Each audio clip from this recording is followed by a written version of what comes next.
दोस्तों आ गई हूँ आप लोगों के लिए एक और नई कहानी लेकर। चलिए कहानी स्टार्ट करते हैं। अच्छी लगी तो प्लीज़ कहानी को लाइक और चैनल को सब्सक्राइब ज़रूर करना। वैसे कहानी आप लोगों को अच्छी ज़रूर लगेगी। एक लड़की 16 श्रृंगार की दुल्हन के लिबास में खड़ी खुद को आईने में देख मुस्कुरा रही थी। तभी एक लड़की ने पीछे से कहा, आप सचमुच आज बहुत ही प्यारी लग रही हैं मैम।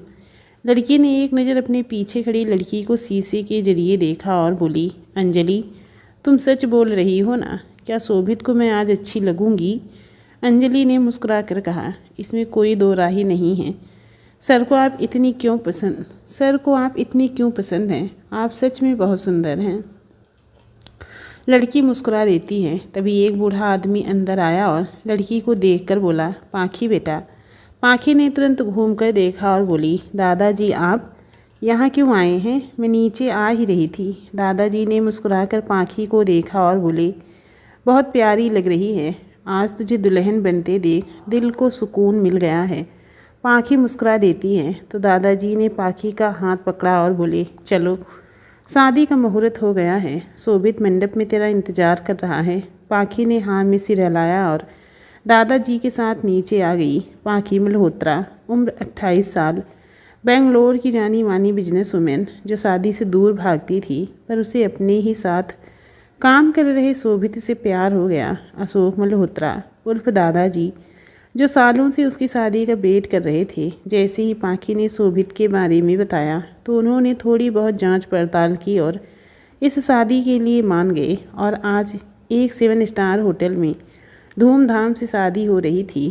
पाखी जैसे ही नीचे उतर कर आई, शोभित जल्दी से आया और उसने पाखी की तरफ अपना हाथ बढ़ा दिया। पाखी ने मुस्कुराकर शोभित के हाथ पर अपना हाथ रखा तो उसने झुककर पाखी के हाथ को चूम लिया। पाखी के चेहरा शर्म से लाल हो गया। पास खड़ी मीडिया रिपोर्टर ने एक के बाद एक खूबसूरत तस्वीर ले ली। शोभित का हाथ पकड़े पाखी मंडप पर बैठ गई। पंडित जी ने मंत्र पढ़े और दोनों की ही शादी धूमधाम से हो गई। उन दोनों की शादी हो जाने के बाद सब मेहमान शगुन देकर एक एक करके चले गए। सबके जाने के बाद दादाजी पाखी के पास आए और उसके सिर पे हाथ रख कर बोले, हमेशा खुश रहो। आज तुम्हारे माँ पापा तुम्हें ऐसे देखकर बहुत खुश हो रहे होंगे। अब तुम जाओ, अपने पति के साथ आराम करो। मैं घर जाता हूँ, काफ़ी थक गया हूँ। वैसे भी आज सुकून की नींद आएगी मुझे। पाखी मुस्कुरा दी और एक हेल्पर को बुलाकर बोली, दादाजी का अच्छे से ख्याल रखना। घर जाकर दवा देकर ही सुलाना इन्हें। हेल्पर ने हाँ में सिर हिलाया और दादाजी को वहाँ से लेकर चला गया। तभी अंजलि पाखी के पास आई और बोली, चलिए मैम, मैं आपको आपके हनीमून स्वीट में छोड़ आती हूँ। अंजलि की बात सुनकर पाखी के शरीर में एक खुशी की लहर दौड़ गई। उसने मुस्कुराकर हाँ में सिर हिलाया और एक नज़र शोभित की तरफ डालकर वहाँ से चली गई। शोभित थोड़ी दूरी पे बैठा हाथ में शराब का गिलास लिए कुछ सोच रहा था। सबके जाने के काफ़ी देर बाद वो वहीं पर ही बैठा रहा। तभी एक लड़की आई और शोभित के हाथ से गिलास लेकर एक साइड रख दी और उसके कान में धीरे से बोली, आज की रात मुझ पर प्यार नहीं बरसाओगे? शोभित जैसे अपने होश में आया। वो बोला, कैसी बात कर रही हो? वो मेरा इंतज़ार कर रही होगी। लड़की हंसते हुए बोली, वो तो मैं भी कर रही हूँ। उसकी बात सुनकर शोभित खुद को रोक ना सका और उस लड़की के साथ उसके रूम में चला गया। इधर पाखी फूलों से सजे कमरे में बैठी अपने पति का इंतज़ार कर रही थी। उसके चेहरे की स्माइल जाने का नाम ही नहीं ले रही थी। कैंडल की लाइट में पूरा कमरा जगमगा रहा था। कमरे की दीवारों पर हार्ट शेप के बलून लगे हुए थे और बेड पर ज़मीन पर फूलों का डेकोरेशन हो रखा था। पाखी बेचैनी से अपने पति की राह देख रही थी। थोड़ी देर तक कोई नहीं आया तो वो उठकर बाहर जाने के बारे में सोचने लगी, पर जैसे ही वो उठने लगी वैसे ही रूम का गेट खुल गया। पाखी की धड़कनें बहुत तेज़ी से चलने लगी। एसी रूम में भी उसकी हथेली में पसीने आने लगे। वो इंसान चलता हुआ पाखी के बेड तक आ गया। उसके कदम लड़खड़ा रहे थे जैसे वो नशे में हो। उस इंसान ने अपना कोट उतार कर पास के सोफे पे फेंक दिया और पाखी के पास आकर बैठ गया। पाखी जो बहुत ज़्यादा शर्मा रही थी, उसने अपनी आंखें बंद कर ली। नशे में धुत आदमी ने एक नज़र घूंघट में बैठी पाखी को देखा और मुस्कुरा दिया। उसने आगे बढ़कर पाखी के घूंघट को उठाया और उसके चेहरे को देखने लगा, पर कमरे में कम रोशनी और ज़्यादा नशे में होने की वजह से वो सही से उसका चेहरा नहीं देख पा रहा था। पर उसे ये एहसास था कि उसके साथ जो भी है वो है बहुत खूबसूरत। उसके चेहरे पे अपने आप स्माइल आ गई। उसने आगे बढ़कर पाखी के होंठों पे अपने होंठ रख दिए और उसे डीप किस करने लगा। पाखी जो पहले शर्मा रही थी, वो भी उस किस से खुद को पिघलता हुआ महसूस करने लगी और खुद भी लौटकर उस आदमी को किस करने लगी। पाखी को किस करने के बाद उस आदमी का खुद पर कोई कंट्रोल नहीं रह गया था। उसने पाखी की किस करते हुए ही उसके शरीर से उसके गहने निकाल कर फेंकने शुरू कर दिए।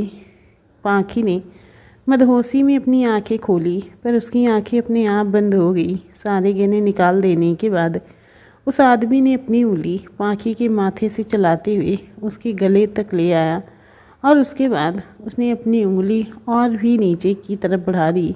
पाखी बेचैनी से अपने होंठ काटने लगी। ये देख आदमी और भी ज़्यादा पाखी को पाने के लिए मचल उठा। उसने जल्दी से पाखी के ब्लाउज़ को उसके तन से अलग कर दिया और उसके शरीर को चूमने लगा।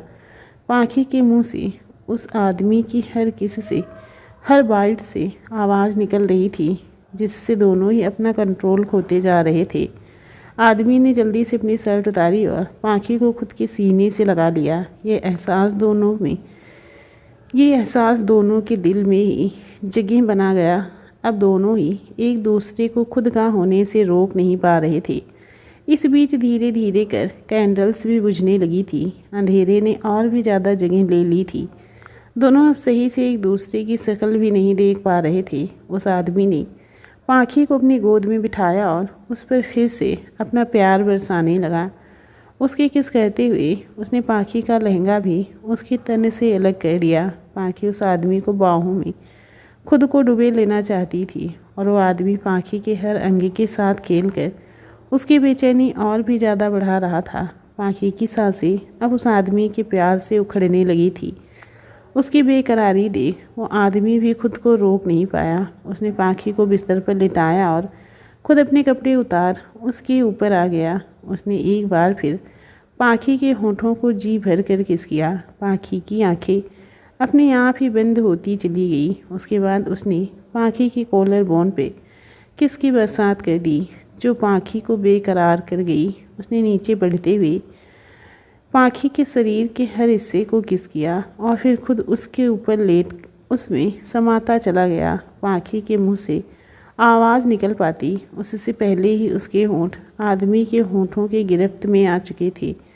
दोनों उस पल में खोए हुए थे। पाखी ने उस आदमी को कसकर पकड़ रखा था, वहीं वो आदमी अभी भी उस पर अपना प्यार बरसा रहा था। लगभग आधे घंटे के सफ़र के बाद वो आदमी पाखी के ऊपर ही लेट गया। पाखी ने उसे अपनी बाहों में भर लिया और उसके कंधे पर किस करके बोली, आई लव यू शोभित। ये सुनकर आदमी एकदम से पाखी को देखने लगा, पर पाखी आंखें बंद की अभी भी एहसासों में गुम थी। वो आदमी अचानक ही पाखी के ऊपर से हट गया। पाखी उस आदमी के हटते ही उसके हाथ पर सिर रख कर लेट गई और बोली, आज मैं बहुत खुश हूँ कि मैं पूरी तरह से तुम्हारी हो गई।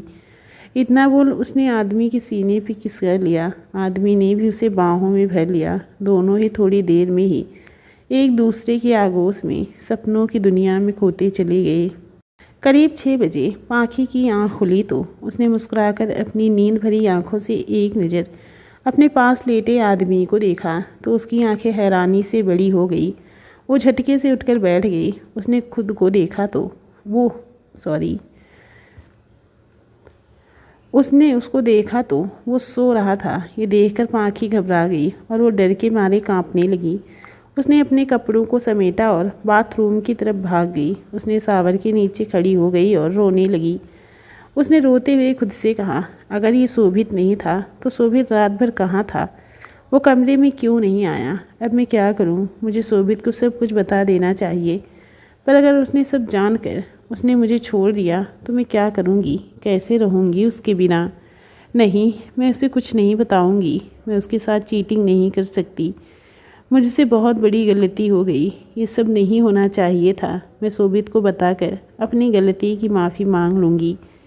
ये सोचकर पाखी के सिर में दर्द हो रहा था। उसने अपने सिर को झटका और खुद को शांत करने की कोशिश की। उसने शावर बंद किया और खुद को साफ कर उसने अपने कपड़े बदल लिए और बाथरूम से बाहर आ गई। उसने एक नज़र उस आदमी को देखा जो अभी भी सो रहा था। उसकी आंखों में नमी आ गई। उसने खुद आंसू साफ किए और वहाँ से दबे पांव चली गई। बाहर आने के साथ ही उसने ड्राइवर को कॉल किया और गाड़ी आते ही उसमें बैठकर चली गई। वो परेशानी से अपने घर पहुंची और शोभित को ढूंढने लगी, पर शोभित कहीं भी नहीं था। ये देखकर पाखी को घबराहट होने लगी थी, क्योंकि शोभित होटल के रूम में भी कहीं नहीं था और घर पर भी कहीं नहीं था। उसके चेहरे की परेशानी साफ दिखाई दे रही थी। तभी वहाँ पर दादाजी आते हैं और बोले, पाखी बेटा, तुम इतनी जल्दी क्यों आ गई और शोभित कहाँ है? पाखी ने अपने आप को संभालते हुए कहा, दादू, ऑफिस में कुछ ज़रूरी काम आ गया था तो शोभित वहाँ चला गया। मैं भी बस चेंज करके ऑफिस ही जा रही हूँ। दादाजी ने मुस्कुरा कर कहा, ठीक है बेटा, अब मैं भी गांव जाऊँगा। पाखी ने कहा, दादू कुछ दिन तो रुक जाइए ना। दादू ने मुस्कुरा कर कहा, नहीं बेटा, अभी नहीं रुक सकता। मेरा तो तुम्हें पता ही है, मेरा शहर में मन नहीं लगता। पाखी ने ज़बरदस्ती दादू को रोकने की कोशिश नहीं की, क्योंकि उसे अभी शोभित से बात करने की जल्दी थी। उसने कहा, ठीक है दादू, आपको जैसा ठीक लगे वैसा कीजिए, पर अपना ध्यान रखिएगा। इतना बोल उसने दादू को गले से लगा लिया और अपने कमरे की तरफ बढ़ गई। दादू को उसका बदला व्यवहार अजीब लगा, पर उन्होंने सोचा शायद अभी शादी की थकावट होगी, इसीलिए ऐसा कर रही है। ये सोचकर दादू भी अपने कमरे में चले गए। थोड़ी देर बाद वो गांव के लिए निकल गए। पाखी ने खुद को कमरे में बंद कर लिया और शोभित के बारे में सोचने लगी। उसने अपना फ़ोन उठाया और शोभित को फ़ोन मिलाने लगी, पर शोभित ने उसका फ़ोन नहीं उठाया। ये देखकर उसे खुद पर गुस्सा आया और परेशान हो गई। फ़ोन को देखकर वो उसने गुस्से में कहा, शोभित, पिक अप द डैमेड। वहाँ कहाँ हो तुम? क्या तुमने सब कुछ देख लिया? अगर देख लिया है तो मेरी बात बिना सुने तुम कहाँ जा सकते हो? मैंने कुछ नहीं किया, मुझे नहीं पता वो कैसे हो गया। शोभित, प्लीज़ एक बार मुझसे बात तो करो। ये सब सोचते हुए वो रोने लगी। वो पता नहीं कितनी देर ऐसे ही रोती रही। तभी उसका फ़ोन बजने लगा। उसने फ़ोन उठाकर देखा तो अंजलि का फ़ोन आ रहा था। पाखी ने झट से फ़ोन उठाया तो अंजलि ने कहा, ma'am, sorry to disturb you, पर बहुत ही इंपॉर्टेंट मीटिंग आ गई है। वैसे मैं आज आपको परेशान नहीं करना चाहती थी, लेकिन वो लोग आज ही अमेरिका को लौट रहे हैं, इसीलिए वो आपसे मीटिंग करने की डिमांड है। तो क्या आप? पाखी ने अब तक खुद को संभाल लिया था। उसने नॉर्मल टोन में कहा, ओके, मैं आती हूँ। तुम सब तैयारी करके रखना, क्योंकि मैं ज़्यादा देर तक ऑफिस में नहीं रुकूंगी। मीटिंग होते ही वापस आ जाऊँगी। अंजलि ने मुस्कुरा कर कहा, जी मैम, मैं समझ सकती हूँ।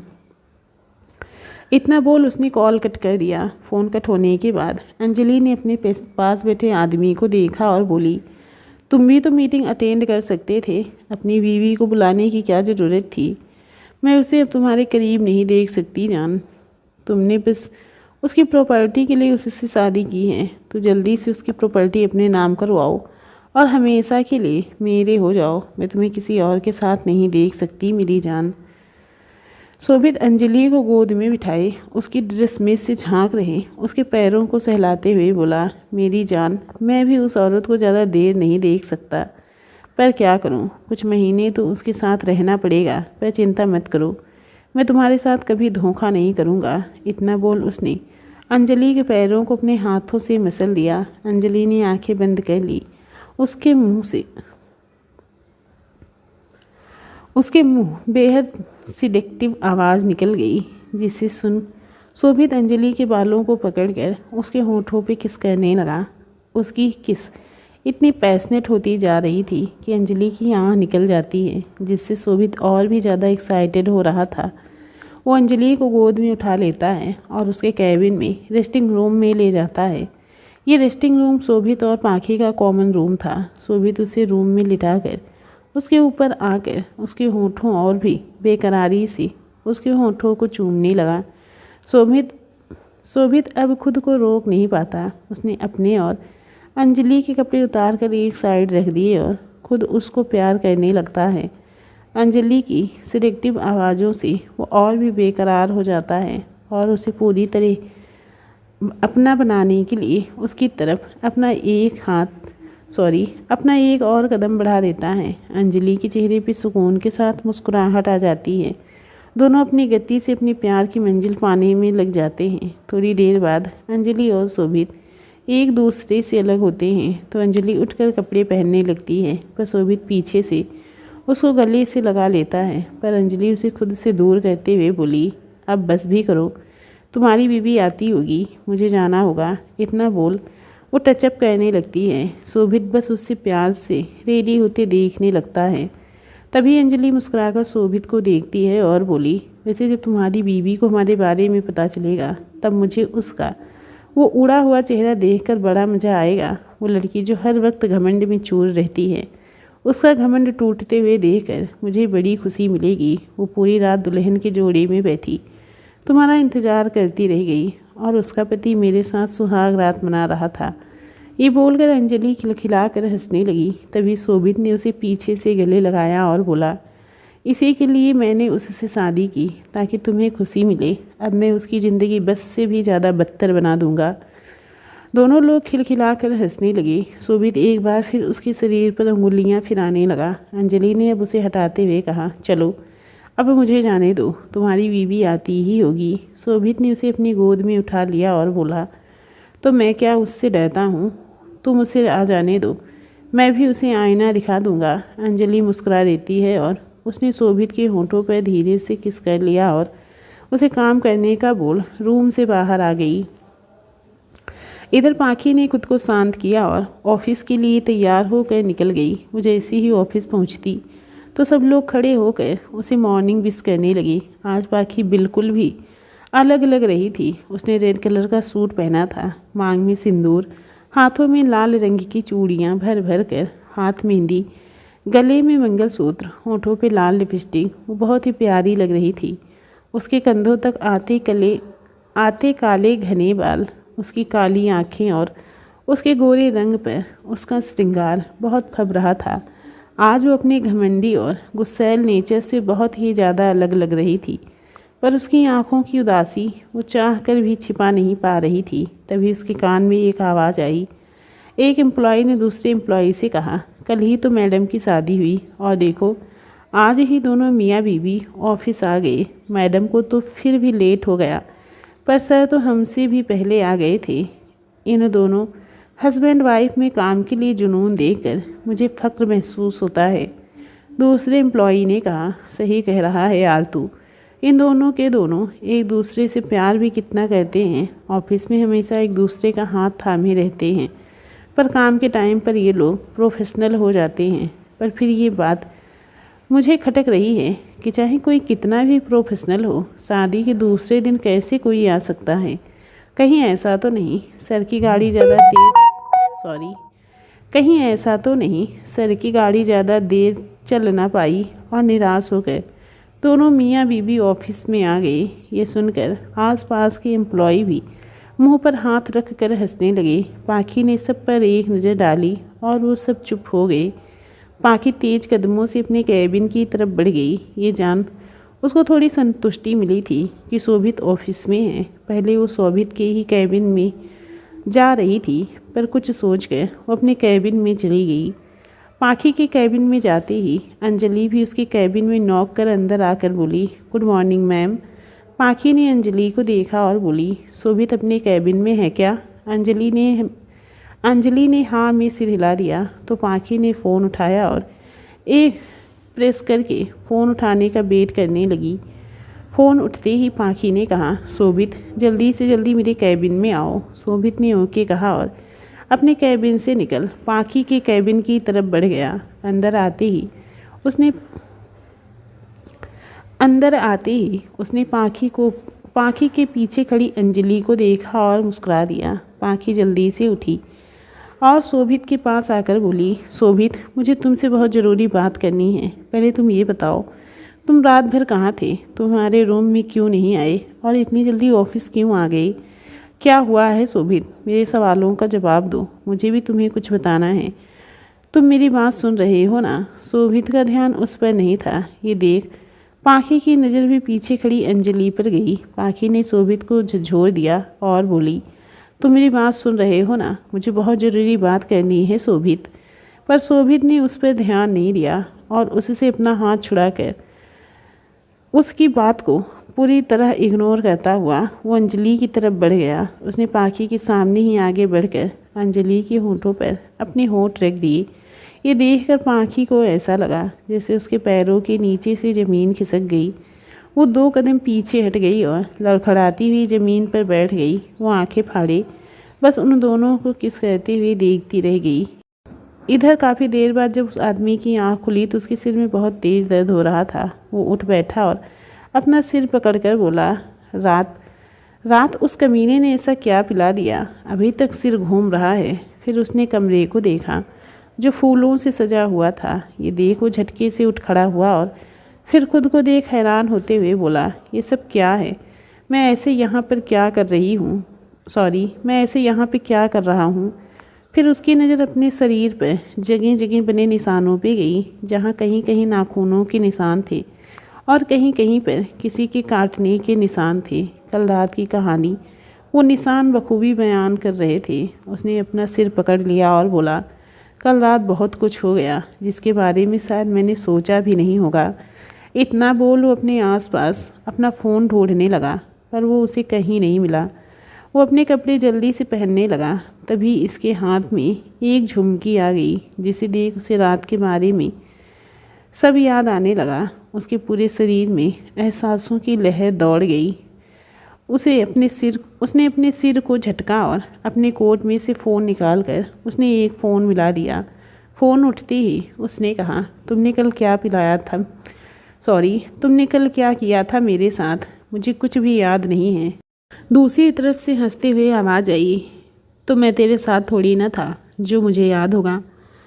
जो किया है वो तूने किया होगा। बस मुझे एक बात बता दे कि तूने किया क्या उसके साथ, क्योंकि जिस कमरे में तेरे लिए लड़की का मैंने इंतज़ाम किया था उस कमरे में तो तू पहुंचा ही नहीं था। तो तू किस कमरे में पहुंच गया? कौन खुशनसीब लड़की है जिसे गंधर्व माथुर ने अपनी पहली रात दे दी? ये सुनते ही गंधर्व की नज़र कमरे में चली गई जो शायद किसी कपल के लिए सजाया गया था। ये देखकर गंधर्व को कुछ अजीब लगने लगा। उसने बिना कुछ कहे फ़ोन कट कर दिया। वो जल्दी से उस रूम से बाहर चला गया। उसके बाहर आते ही किसी को कॉल किया और बोला, गाड़ी लेकर आओ। दूसरी तरफ बिना कोई बात सुने उसने कॉल कट कर दी। वो होटल से बाहर आया तो उसका सेक्रेटरी गाड़ी में बैठा उसी के आने का इंतज़ार कर रहा था। गंधर्व गाड़ी में बैठा और सेक्रेटरी से बोला, पता करो कल यहाँ पर किस कपल के लिए रूम सजवाया गया था और याद रखना लड़की की हर छोटी से छोटी डिटेल मुझे चाहिए। सेक्रेटरी हैरानी से गंधर्व को देखने लगा तो गंधर्व ने कहा, मेरी शक्ल देखना बंद करो। तुमसे जो काम करने को कहा गया है वो करो जेड। सेक्रेटरी ने जल्दी से हाँ में सिर हिलाया और गाड़ी आगे बढ़ा दी। गंधर्व ने अपनी आंखें बंद कर ली। उसको कल रात जो हुआ था उसके बारे में सब कुछ याद आने लगा। ना चाह कर भी उसके चेहरे पे सुकून की लकीरें उभर आई थी। उसके दिल और दिमाग पर उस लड़की की छुअन बस चुकी थी। उसने झटके से अपनी आंखें खोली और बोला, मुझे हॉस्पिटल लेकर चलो। सेक्रेटरी ने परेशानी से कहा, सर कोई परेशानी है क्या? गंधर्व ने बिना किसी भाव के कहा, मुझे ऐसा लगता है जैसे मेरे दोस्त ने मुझे कोई ड्रग दिया था जिस वजह से मैं अपने ऊपर कंट्रोल खो चुका था और वो सब कर बैठा। और कल रात के बारे में सोचते ही अभी भी मुझे बेचैनी हो रही है। सेक्रेटरी ने गहरी सांस ली और बोला, यस सर, उसने सच में आपको ड्रग्स दिया था क्योंकि आज तक आप किसी लड़की के करीब नहीं गए थे और वो आपको इस चीज़ का एक्सपीरियंस कराना चाहता था। वो ये भी जानते थे कि आप शराब के नशे में ऐसे ही किसी लड़की के करीब नहीं जाओगे, इसीलिए उसने अपनी आपकी ड्रिंक में ड्रग्स मिला दिया था जिससे आप अपने आपे को रोक ना सको। ये सुनकर गंधर्व ने गुस्से से गाड़ी पे अपना हाथ मार दिया और बोला, दीपक, और तुम सब कुछ जानकर भी अनजान बने रहे। वो कहता है, दीपक, और तुम सब कुछ जानकर भी अनजान नहीं रहे, मुझे ऐसे ही किसी के पास जाने दिया। दीपक ने एक साइड गाड़ी रोकी और घूम कर देखा, गंधर्व को देखा और सीरियस होकर बोला, क्योंकि मैं भी चाहता था तुम किसी के करीब जाओ। मैं तुम्हें अतीत की यादों से बाहर आते हुए देखना चाहता हूँ। कब तक खुद को किसी और की सज़ा देते रहोगे? मैं तुम्हारा दोस्त हूँ और तुम्हें ऐसे नहीं देख सकता। ये सुनकर गंधर्व ने गहरी सांस ली और बोला, दीपक, कुछ अतीत की यादें भूली नहीं जा सकती। एक बार फिर कहूँगा, तुम दोनों ने ठीक नहीं किया, क्योंकि मैं तुम लोगों की प्लान की गई लड़की के पास नहीं गया था, बल्कि किसी के हनीमून स्वीट में चला गया और किसी की होने वाली हसीन रात को शायद बर्बाद कर दिया। ये सुनकर दीपक आंखें फाड़े गंधर्व को देखने लगा, पर गंधर्व बिना किसी भाव के सामने देखता रहा। दीपक के पास कुछ नहीं था बोलने को। उसने खुद को नॉर्मल किया और गाड़ी ड्राइव करने लगा। उस गाड़ी में पूरी तरह से सन्नाटा छा गया।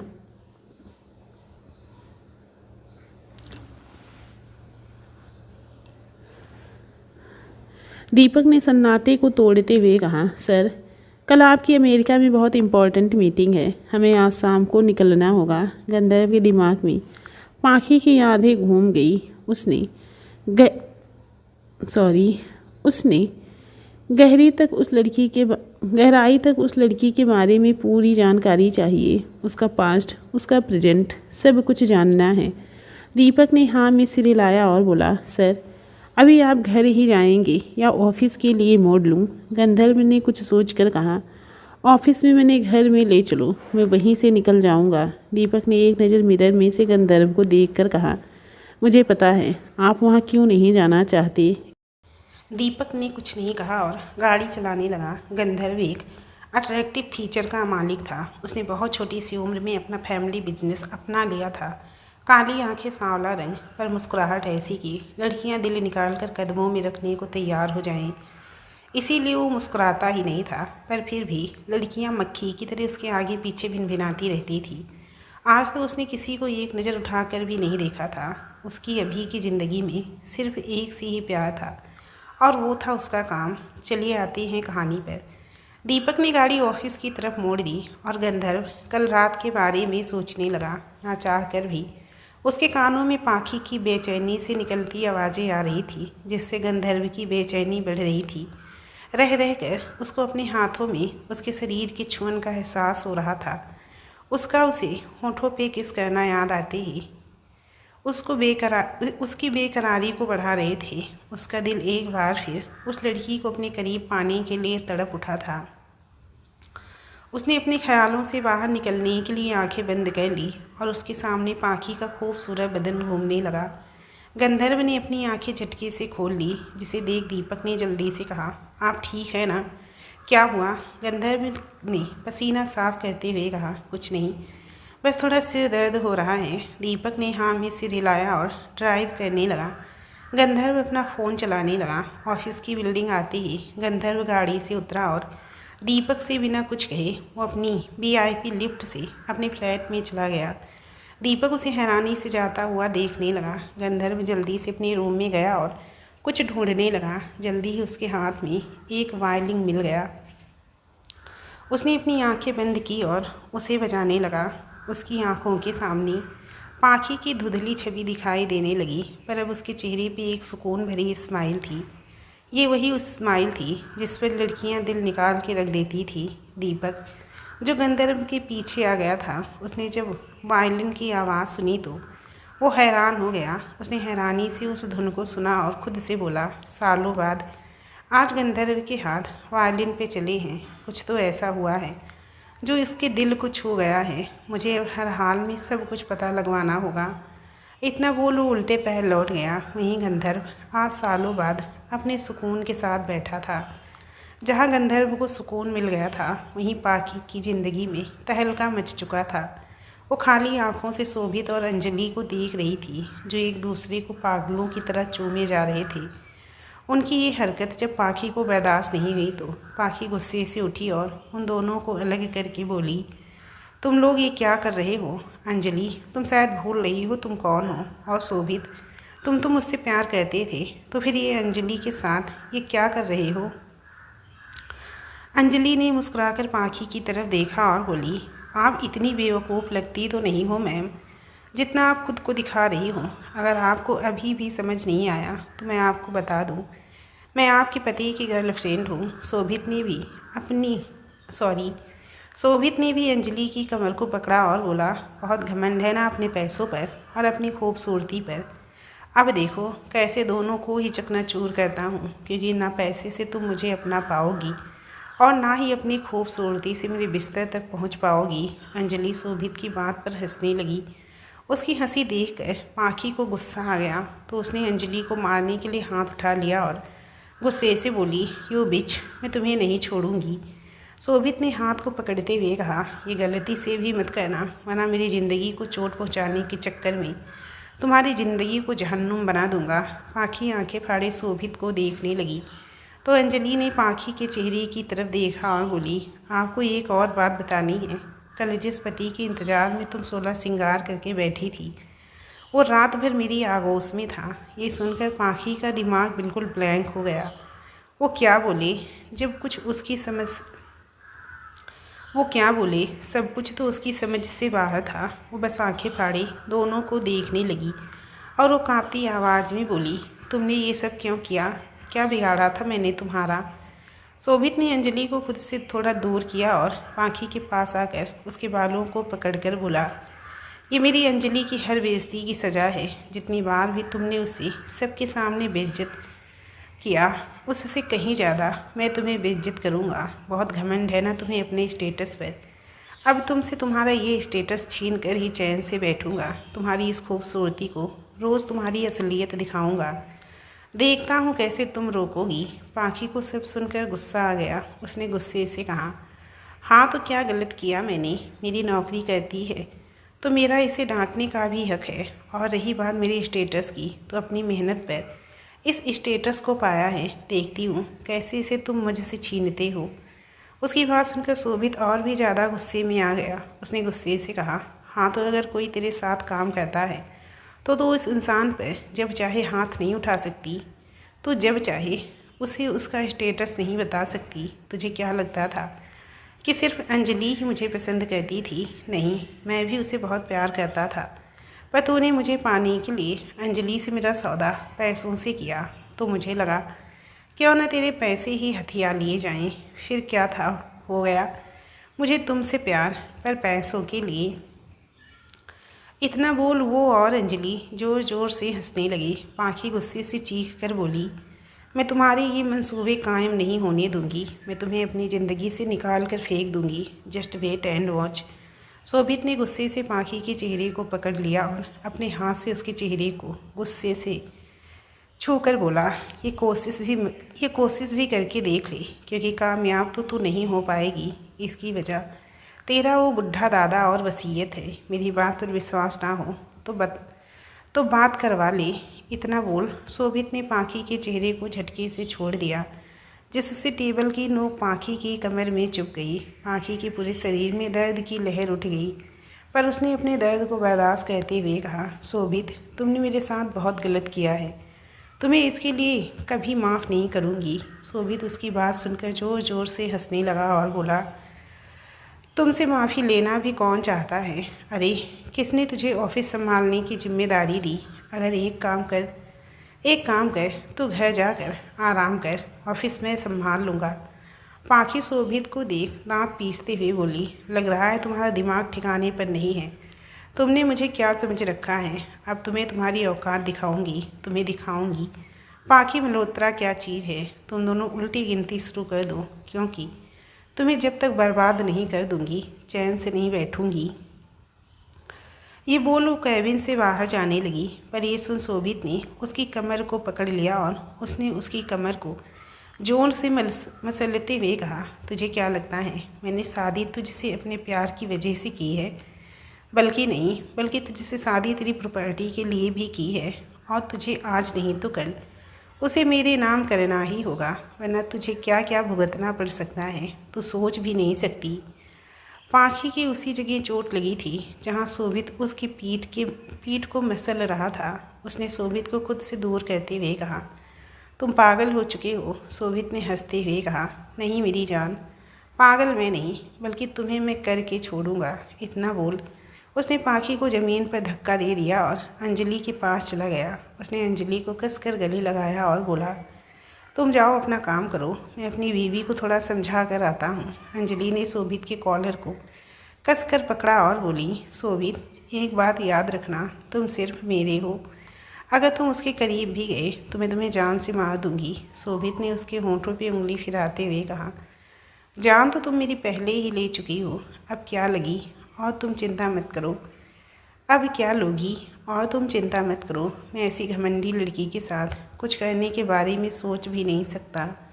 ये सुनकर पाखी के शरीर के रोंगटे खड़े हो गए। अचानक ही उसे कल की बात याद आ गई।